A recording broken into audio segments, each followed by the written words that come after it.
উফ, boring dragon fruit আর খেতে ভালো লাগছে না।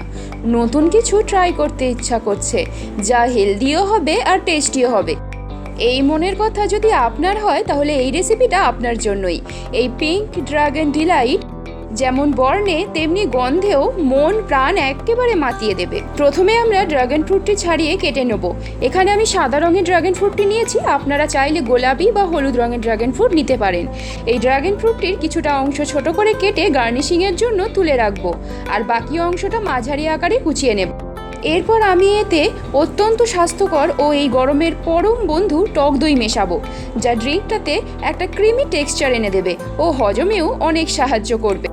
এরপর দিয়ে দেবো 2 টুকরো বিট অনেকে সরাসরি খেতে পছন্দ করেন না, তবে এই ড্রিঙ্কটাতে যোগ করলে যেমন একটা সুন্দর ফ্লেভার দেবে, সেরকমই একটা সুন্দর রঙও হবে।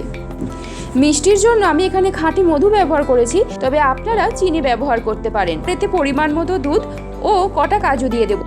সব উপকরণগুলো ব্লেন্ড করে কয়েক টুকরো বরফ ফেলে দিলেই রেডি। সবশেষে সুন্দরভাবে গার্নিশ করে পরিবেশন করুন ড্রাগন ডিলাইট।